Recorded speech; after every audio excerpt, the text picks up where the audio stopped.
আপোনালোকে সকলোৱে জানে যে গোৱালপাৰা জিলাত বা গোটেই অসমত পঞ্চায়ত ইলেকশ্যন হৈ আছে। এই ইলেকশ্যনৰ যিটো নমিনেশ্যন পেপাৰৰ প্ৰক্ৰিয়া আমাৰ গোৱালপাৰা জিলাত মই ৰাইজৰ দলৰ জিলা সভাপতি হিচাপে মই প্ৰেছ মিটত উপস্থিত হৈছোঁ। গোৱালপাৰা জিলাৰ আমাৰ 12 নং গুৰিয়াধাপ জিপি ZPCৰ যিজন কেণ্ডিডেট ফয়জাল হক, 16 নং গুৰিয়াধাপ ZPC এইটোত মানে অথৰিটিয়ে ডিষ্ট্ৰিক্ট ইলেকশ্যন অফিচাৰে মানে আমাৰ নমিনেশ্যন অলৰেডি কেঞ্চেল কৰি দিছে। গ্ৰাউণ্ডটো হ'ল যে তেওঁ চাইল্ড মেৰিজত কৰিছে, কিন্তু একচুৱেলি যদি আপোনালোকে গাইডলাইনখন চাই যে eligibility conditions of a candidate for Assam panchayat election 2025 তাতে 3 নম্বৰ পেৰাত লিখিছে যে candidates either by himself or herself or his or her spouse has not violated age of marriage under the prohibition of child marriage act 2006। আৰু এই guideline মতে আমি nomination paper দাখিল কৰিছিলোঁ। এই এক্টটো 2006 যিটো এক্ট এইটো কিন্তু ইফেক্ট হৈছে 1/11/2007 আৰু এক্টখন ৰেট্ৰস্পেক্টিভ ইফেক্ট নহয়, এক্টখন একচুৱেলি প্ৰস্পেক্টিভ ইফেক্ট। যিদিনাৰ পৰা এক্টটো হৈছে, যিদিনাৰ পৰা লাগু হৈছে, যিদিনাৰ পৰা ইফেক্ট হৈছে, সিদিনাৰ পৰা 1/11/2007 পিছত যদি কোনোবাই চাইল্ড মেৰেজ কৰিছে তেতিয়াহে তেওঁৰ নমিনেশ্যনখন কেঞ্চেল হ'ব পাৰে। এতিয়া আজিৰ পৰা 20 বছৰ আগত কোনোবাই বিয়া পাতিছে, এতিয়া তেওঁক সেই চাইল্ড মেৰেজত যদি আপোনালোকে চাইল্ড মেৰেজৰ আণ্ডাৰত ধৰি যদি নমিনেশ্যন কেঞ্চেল কৰে, এইটো কোন ধৰণৰ কথা হৈছে?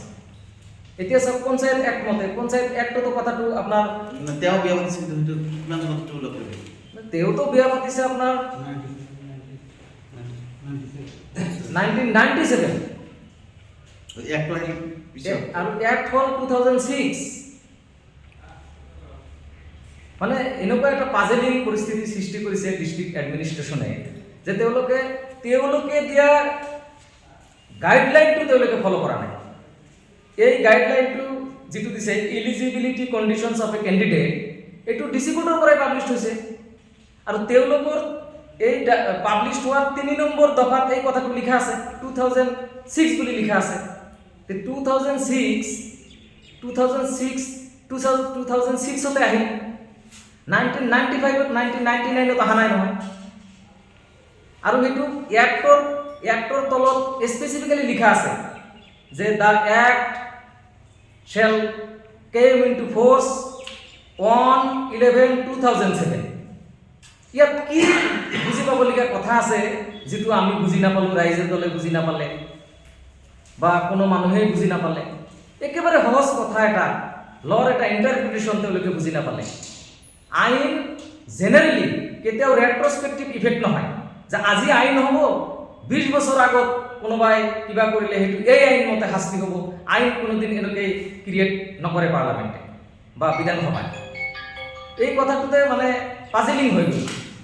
এতিয়া আপোনালোকে জানে যে আমি যিটো এফিডেভিট দিছিলোঁ তেওঁৰ হৈ, as per section 36 subclause 4 of the Representation of the People Act 1951, the returning officer has the authority to allow corrections in the nomination paper or accompanying affidavit before the scrutiny of nominations is completed. আমি আজি এখন দৰখাস্ত দি সেই এফিডেভিটখন যিটোত আমি তেওঁৰ বয়সটোৰ খেলিমেলি হৈছিলে সেইটো আমি চেঞ্জ কৰাৰ কাৰণে যিটো পিটিশ্যন দিছিলোঁ, পিটিশ্যনখন তেওঁলোকে একচেপ্ট কৰিছে, একচেপ্ট কৰি তেওঁলোকে নমিনেশ্যন কেঞ্চেল কৰি দিছে। হয়ৰাজ আইনমতে তেওঁলোকে যিজন কেণ্ডিডেট হয় তেওঁ এট এনি টাইম মানে বিফৰ স্ক্ৰুটিনি বা স্ক্ৰুটিনিৰ দিন তেতিয়া তেওঁ যিকোনো এফিডেভিট বা যিকোনো কাগজ পাতিৰ কিবা মানে ৰিভাৰ্ট কৰিব পাৰে, এইটো আইনতে আছে। কিন্তু তেওঁলোকে আইনত ভেঙিচালি কৰা পৰিলক্ষিত হৈছে। মই এজন এডভকেট হিচাপে মই এইখিনি বস্তু মই যিখিনি বুজি পাইছোঁ যে ধৰক এটা গছ এতিয়া আপুনি মানে গছটো 5 বছৰ আগৰ পৰাই এটা জায়গাত আছে। এতিয়া যদি গছৰ মালিকে কয় এই গছৰ তলেদি কোনো মানুহ গ'লে আজিৰ পৰা মানুহ গ'লে 10 টকা ফাইন হ'ব, তে যিদিনাৰ পৰা তেওঁ নটিফিকেশ্যনটো দিলে যে আজিৰ পৰা যদি যায়, এইটো দিয়াৰ পিছত যদি তেওঁ আকৌ কয় যে নহয় 5 দিন আগত যিজনে গৈছিল তেওঁ 10 টকা জৰিমনা দিব লাগিব, এনেকুৱা কথা হ'ব পাৰে নেকি? তে আমাৰ অথৰিটিৰ কনচেপ্টটো তেনেকুৱাই হ'ল। ইয়াক কাহিলে 2006 হয়, তেওঁলোকে 2006 আগত যিবোৰ বাল্য বিবাহ হৈছে তেওঁলোকৰ নমিনেশ্যন পেপাৰ কেঞ্চেল কৰিছে।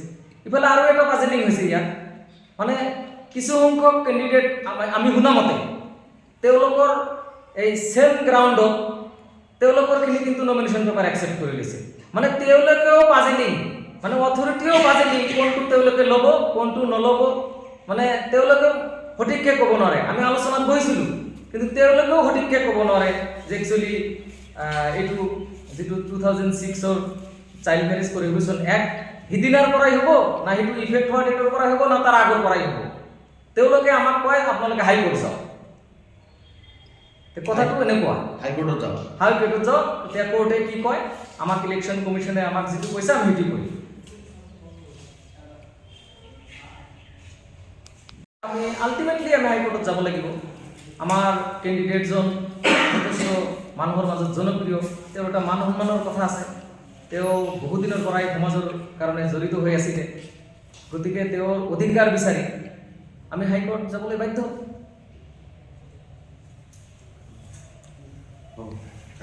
এতিয়া